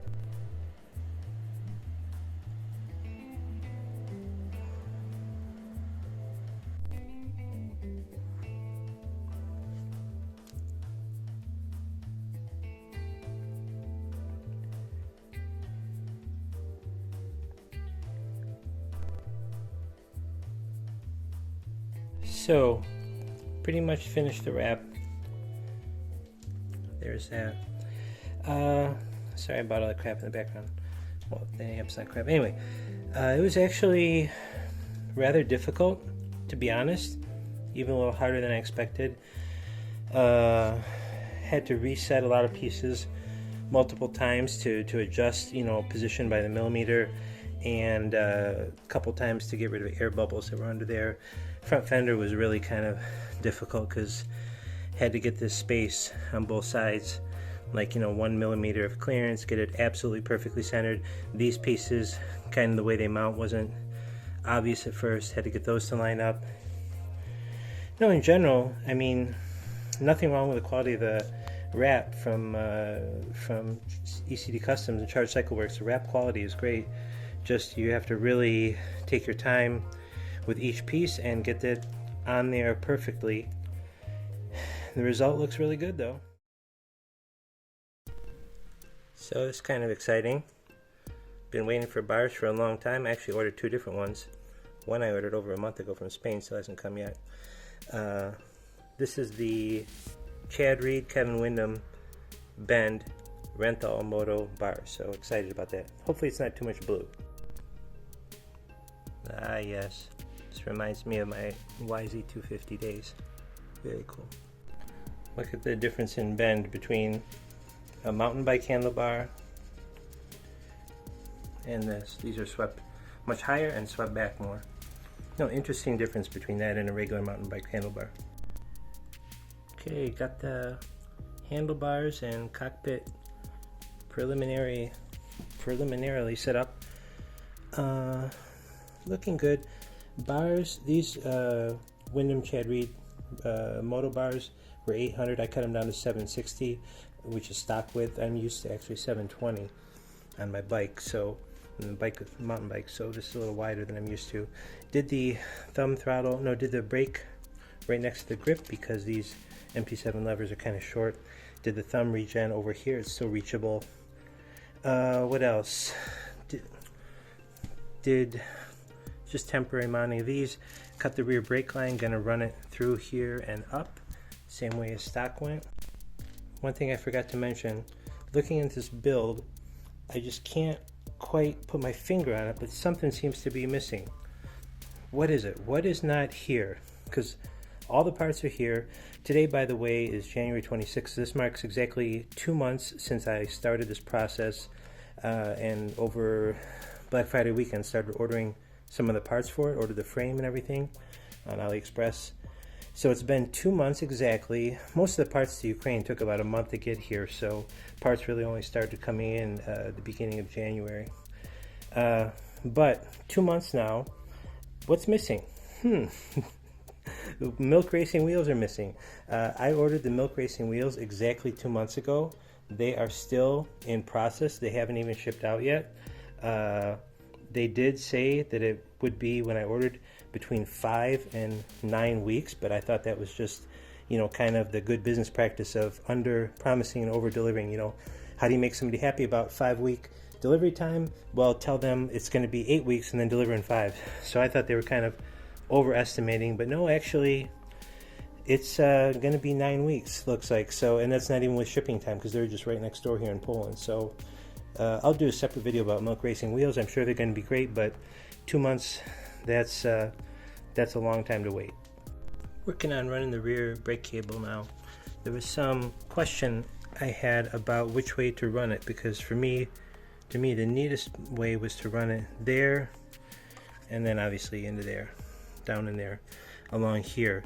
But what I worry about is it would have to be zip tied, and if the zip tie ever broke, the cable would be going right into the exposed chain, which is not cool. So I decided to run it over the triangle. Some people run it down here, some people run it over. I think down is a cleaner look. I don't really like the cable sticking up there, but I think it's safer that it's never going to touch its chain drive, and it does give it space for some compressing, you know, flexing together, and when the swing arm moves. So got an important thing today.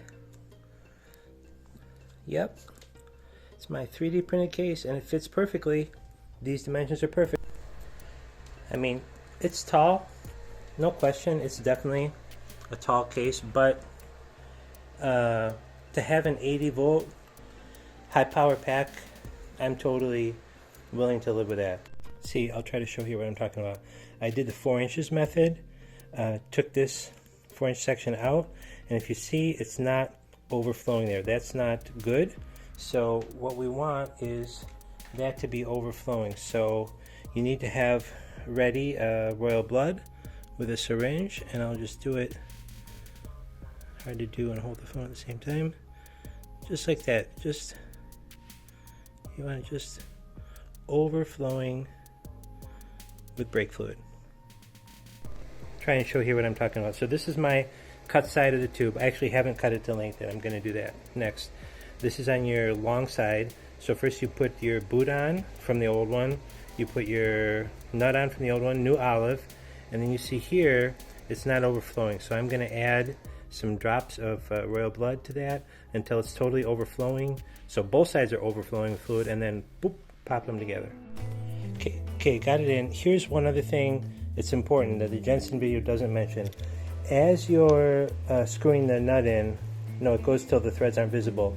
As you're doing it and it gets starting to get tighter, you're going to find that your hydraulic hose is going to start twisting, you know, rotating radially together with this nut because it's being held in there tight. So what you have to do, and that's going to end up twisting it, you know, rotating it this way, which is not good. You want it to be how you have it installed there and not rotating in the nut so there's pressure on it. So when you start tightening it, hold the tube, no, carefully, not with too much pressure, with some pliers so it doesn't rotate, and then at the same time with the other hand tighten the nut so this stays in a fixed position. Okay, sorry for the mess in the background. So that's it. They both feel great, actually. Hold on. Both feel like normal. I can't pull them all the way down. There's nice good resistance, so that's great news. Now, however, of course, I have the spacers in here.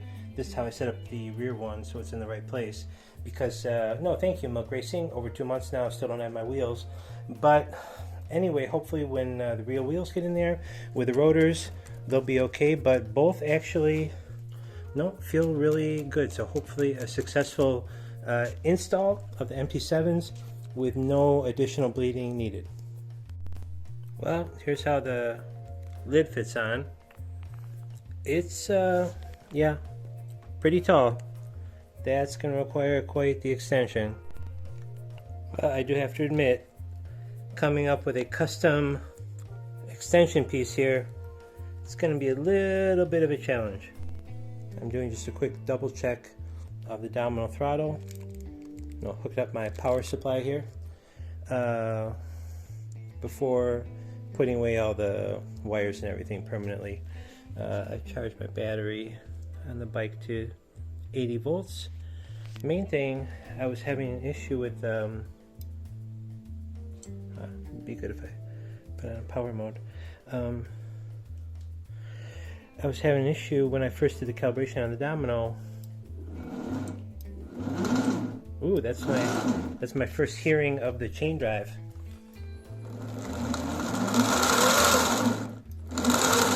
I didn't tension the chain yet, but anyway, I need to check the voltage on the Domino because when I first did calibration, I did the throttle like that and it was showing 0 volts. Only when I kind of ramped it up slowly did it show the correct voltage ramping up to 4.95 volts. So I just want to make sure everything's okay, that something isn't wrong with this Domino before I put away all the wires. Well, the Domino seems to be working okay.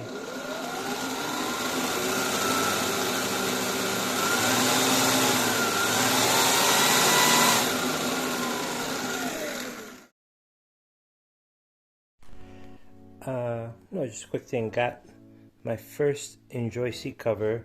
Have 2 of them. That light's kind of harsh on it. 2 different ones going to try. Just to note, if you get these, there's no nothing to hold inside. You actually have to stretch it and use like a construction stapler inside the seat to get it on. So just be aware of that. But this is the first one, and the other one has more neon.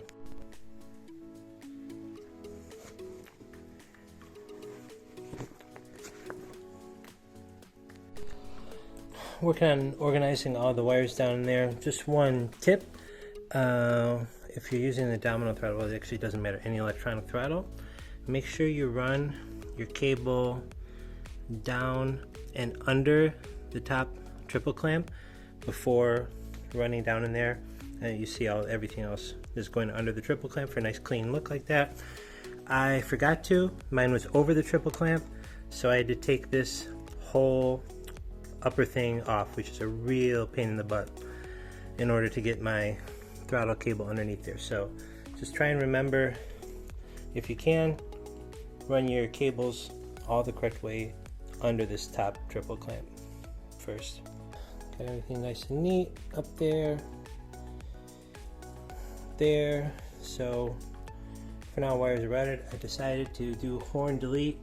I think it's just really ugly to have a $3 Chinese horn sitting on the front of such a beautiful high-end bike. Took my AliExpress taillight thing that I didn't like, cut off the tabs that were sticking down, and kind of sanded this to make it even, and I'll repaint it, so now it's usable.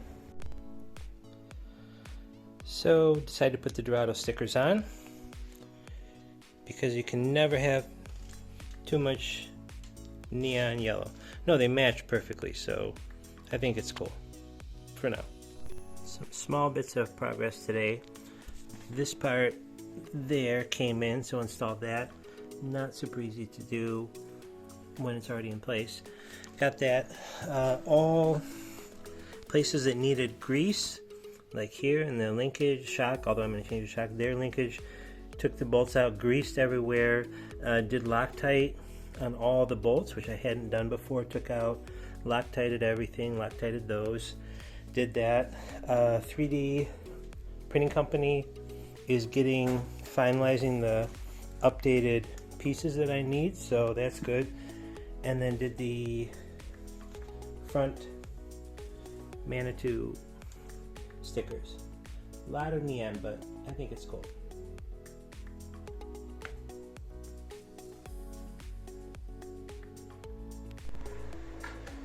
I think you guys can clearly hear that, but we'll still do a big wide open throttle pull for you.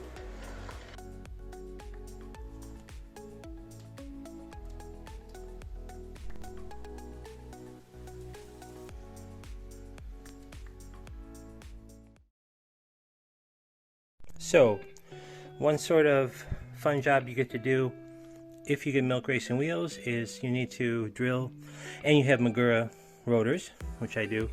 You get to drill out the Magura rotors. Saying that they took over 9 weeks and then came in the wrong color, that's true, but it doesn't paint the full picture of it. I don't want to give a full negative impression of milk racing and the wheels. They did take over 9 weeks to ship out and over 10 weeks to receive.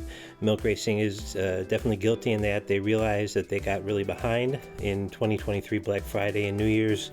They had more orders than they could handle, and they weren't prepared for it, staff and inventory wise, so that's definitely the case. About the color, it was really an unfortunate misunderstanding, but after I kind of prodded them a little more, they became much better and really have been helpful. They agreed to take the wheels back and repowder coat them. Unfortunately, because they're in EU and Ukraine is not, got stuck in customs for like 3 weeks, and there's a 200-euro customs duty. Long story short, though, Milk Racing have been super helpful. Because they were taking so long, I said, you know what, I just got Warp9 Wheels, and let's just cancel it. But I ended up getting another set of 1619s from Milk, blue anodized. I'm going to get another set of Supermotos from Milk, and they're going to credit my yellow wheels toward that purchase. So, I understand Milk Racing are probably tired of hearing from me. They have been super helpful. They've really gone out of the way to try to make it right. I've had many messages going back and forth, and I'm sure that in the end, the Milk wheels I get, I'm going to be super happy with, and they're very good quality for the money. You just have to be prepared to wait a while to get them, and hopefully they're going to fix that in the future and aren't going to have such long wait times. Okay, just quickly, what we're doing here, I'm wiring the voltmeter, which I'm not positive I'm going to keep, but for now I'm putting a voltmeter on top here.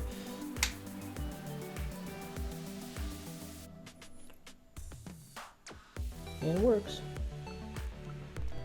Got a long-awaited part of the build today. Finally, my Von Cat. Yes, it's used, but just had it rebuilt by Von Cat. Cleaned her up a little bit. No, used, but looks not bad. Von Cat is in. Can't wait to try it out.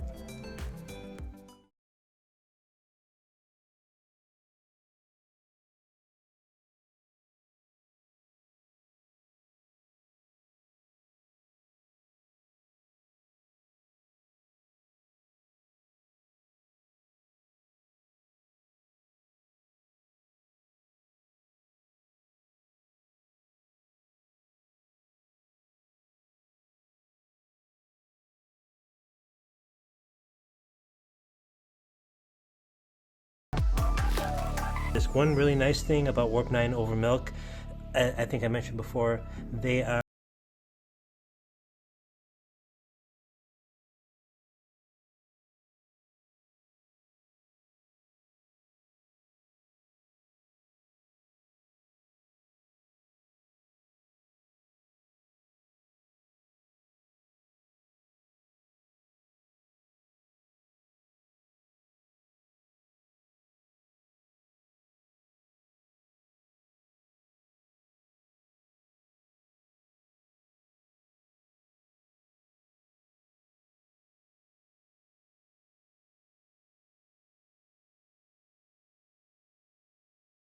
this definitely doesn't.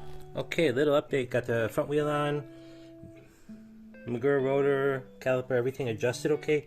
One note, I initially put on this spacer from Warp9, which is recommended. No, it said it's necessary for using with Manitou forks. It was too fat for my build, and it was pushing my rotor into this leg on the Manitou and this spacer, and there was no way to get it to fix. So luckily I just had on hand from a scooter build a 1mm spacer. You can barely see it in there. I popped that on and I got perfect fit, perfect clearance, and able to center the caliper perfectly. So just keep that in mind, that if you're building with Manitou or other mountain bike forks, you will need to get the spacer for the rotor and the Warp9 in case it's too fat for you. I'll put a link. The 1mm spacers I got from my scooter build, I think they're made by TRP, so I'll put a link for those. Okay, got the Magura on there. One thing to note, my Warp9 hub that I got with this wheel set from CCW, it has only the the mountain bike hole pattern, which is great because it fits the MDRP with the stock holes. Okay. Put on the 58 tooth sprocket I got from Amazon. And if you didn't know, like me, because it's your first Surron build, these rear wheel spacers, which goes where, the longer one with a bigger flange on the outside, that goes on the right sprocket side. Shorter one goes on the left brake side. And don't forget to lightly grease your axle before inserting everything. And just like that, she is in. Sorry I couldn't film me doing it at the same time, holding the phone with putting it in both hands. Just remember, before you slide the wheel in, this thing you put on the axle spacer here, you mount it on there, and then slide them together forward. And this little, there's a groove in here, it catches on the little pin that's on the swing arm. So make sure that that goes in there. That way it holds it when you're going back and forth for chain adjustment. And lastly, before the chain, don't forget to do Loctite on this nut. Very important. Don't want that coming off. Pretty good matching with the color scheme there. Hopefully they stop good. Almost there. Okay, gonna do brake adjustment as last thing. Just want to commemorate this by shooting it. The last parts I can highlight in pink. 3 months.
And got the chain on there.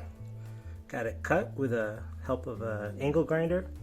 and the 420 chain tool, and power's on. First time I get to try this. Gotta be careful of the floor.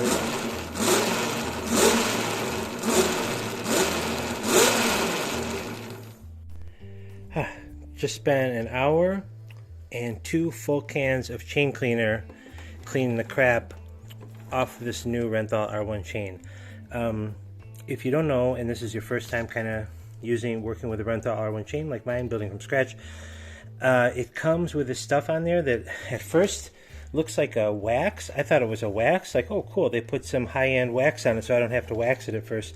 No, it's not wax, it's a lithium grease that they put just to prevent rust during storage. Super sticky, super high viscosity, super terrible.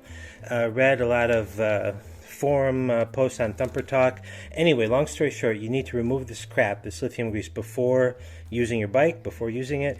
Easiest way to do it, before you install the chain, get a bucket of kerosene and let it soak overnight in a bucket of kerosene. If not, you're going to do like I did, which took probably an hour and a half actually, and 2 cans of chain cleaner to get this crap off. So definitely take this lithium grease off. I'm like, why is the rear wheel turning so hard? You know, at first it like won't even turn.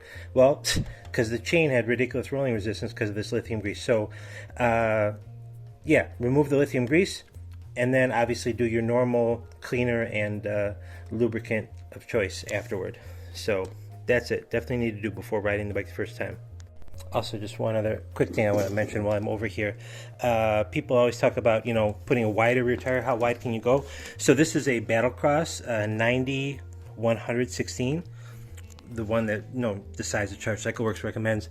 Anyway, here's your clearance. There you go. The little nubs are actually touching the chain. So unless you want to dish, which I don't recommend. I don't like dishing the wheel, having it non-centered. I like the spokes being even tension and having it being centered. Unless you want to dish or cut knobs, 90-116. That's the widest you can go on the rear, and it's absolutely perfect. And to be honest, you know, even though I have a 29 kilowatt bike, I don't feel like I need a wider rear tire. This is really the perfect 90-116. It's a perfect size, perfect width, perfect compromise with a little more weight, but still great traction, still meaty.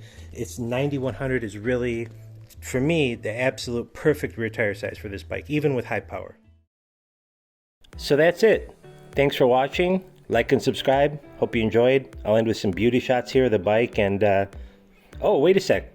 You mean you actually wanted to see it running? Like really running and operating?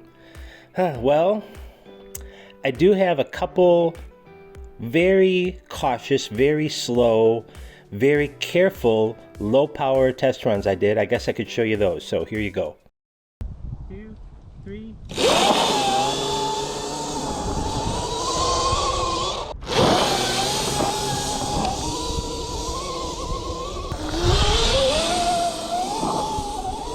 Counter oxen. Okay, 3, 2, 1, go.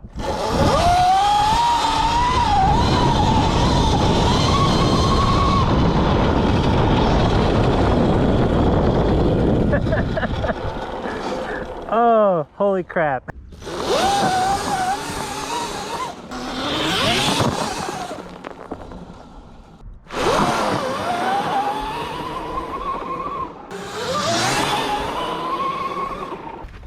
That's enough childishness for today.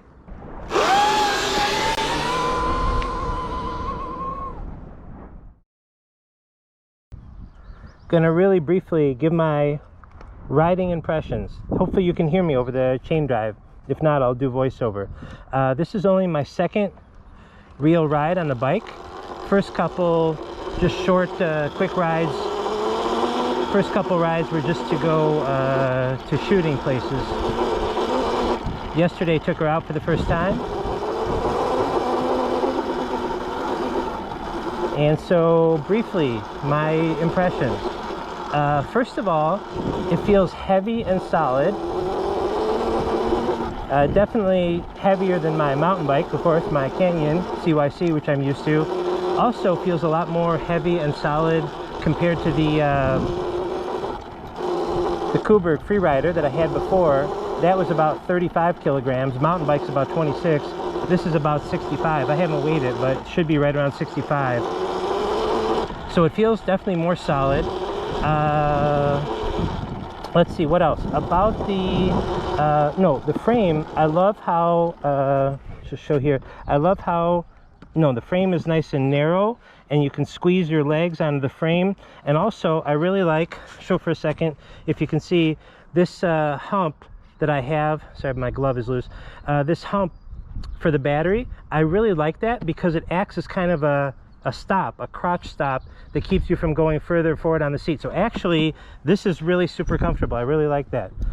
So that's cool. No, in general, ergonomics are great. Steering angle, I really like. It's not too sharp and not too slack. It's perfect. Perfect, you know, high-speed stability, but still very quick steering. So, you know, in general, the handling, fantastic. Power feels great. I do have to say that I have not adjusted any of the X9000 app settings yet. For now, I still have it in the EBMX 22S default setting, which I think is like 220 amps. So I'm not using the full power of the bike yet. Well, I'll do that later. These really are just shakedown runs to make sure that nothing is broken, nothing falls apart, and that everything is working okay. So adjustment comes later. Now, one thing I noticed about the, you can see, about the bars, as I mentioned in the build video, I did not use the extra riser piece on the Warp9 direct stem. I thought this would be high enough with a 3-inch rise Wyndham Reed bars. Well, I have to say that kind of interesting thing about that, sitting, the bars feel absolutely perfect. The height from sitting to the bars, it's absolutely perfect. I don't want them any higher.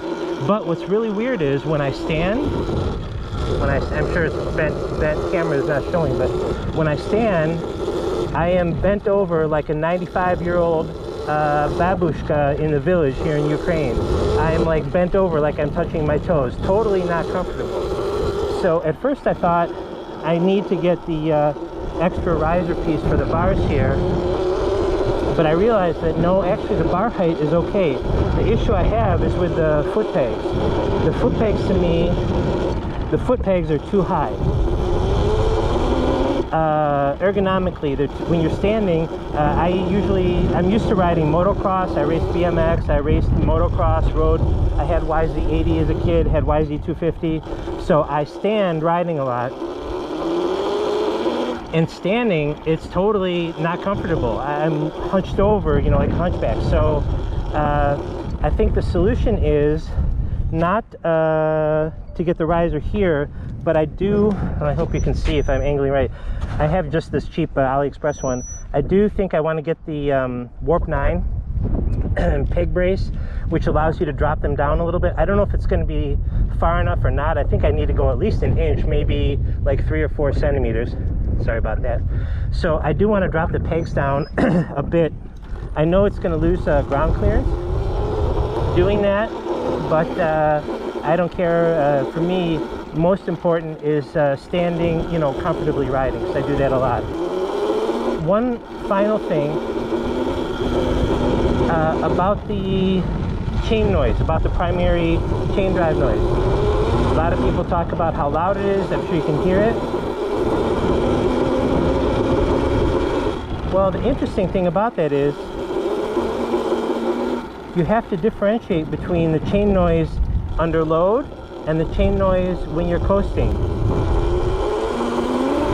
Because I found something interesting, which is when I'm coasting, I mean, listen, coasting, there's almost no noise at all from the two chains.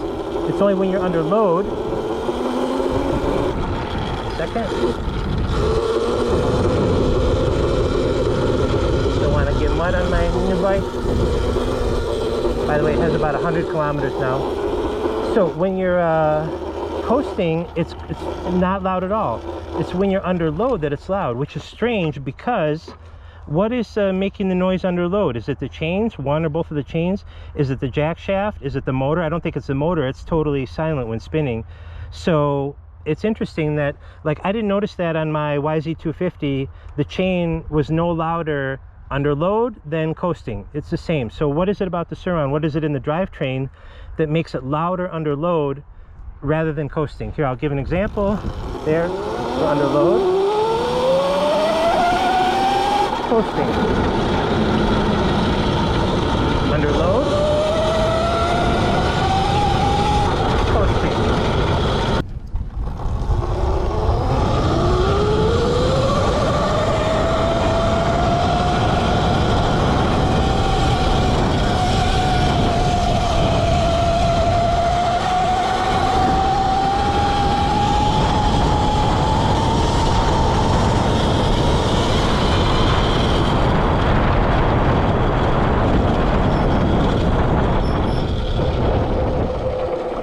All right, little bit of road riding.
This is pretty much the end of the road. I'm here at the end of the road and the end of the video. If you guys watch the whole thing, thank you very much. I appreciate it. Again, sorry it was so long. Hope you got good information out of it. Conclusion, bike is awesome. In general, Surrons are great. If you, are thinking about building your own Surron from scratch, I highly recommend it. It's super rewarding, super fun, and you can definitely save a lot of money. So don't hesitate to build it from scratch. You can do it, and it'll be a lot of fun and really rewarding. So thanks again for watching. Have fun riding your Surrons.